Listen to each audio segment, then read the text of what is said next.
तो किसी ने कहा बिना कलश के प्राण प्रतिष्ठा कैसे होगी, किसी ने कहा बिना कलश के प्राण प्रतिष्ठा कैसे होगी, किसी ने कहा जब चुनाव ही प्राण हो तो सोचो कौन सी प्रतिष्ठा दांव पे लगी होगी। लोग तो कुछ कहेंगे, लोगों का काम है कहना, आप जन की बात मत सुनना, सिर्फ मन की बात करना। फिर भी खुश थे हम 500 साल का सपना जो पूरा हो रहा था, हमारे अंदर का हिंदू भी पूरी तरह से जाग गया था। तो चल पड़े अयोध्या की ओर, राम लल्ला के दर्शन की आस लगाए।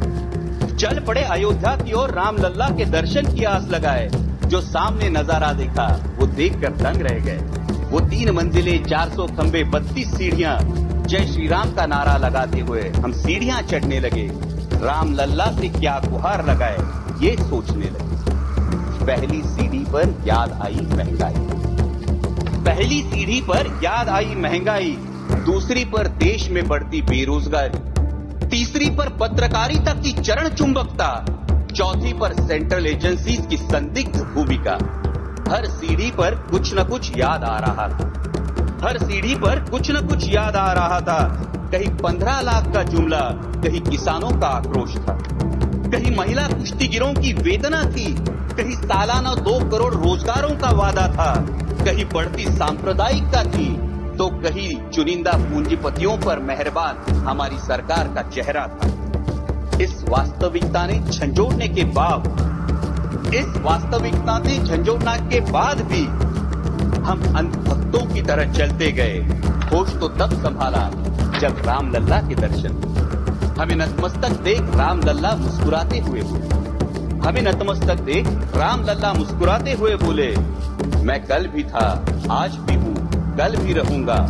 जितना इस मंदिर में हूँ उतना ही तुम्हारे मन में रहूंगा। लेकिन याद रखना हमेशा मैंने त्रेता युग में रामराज जलाया था। तुम कलियुग में जीते हो जहां संविधान ने गणराज जलाया है। धर्म समाज का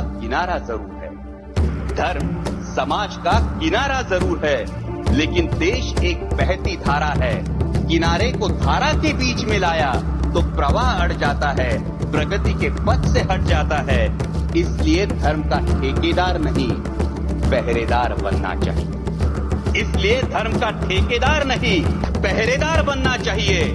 तुम रहो न रहो, वो रहे न रहे, ये देश रहना चाहिए।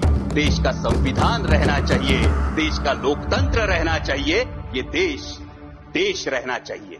जय हिंद, धन्यवाद।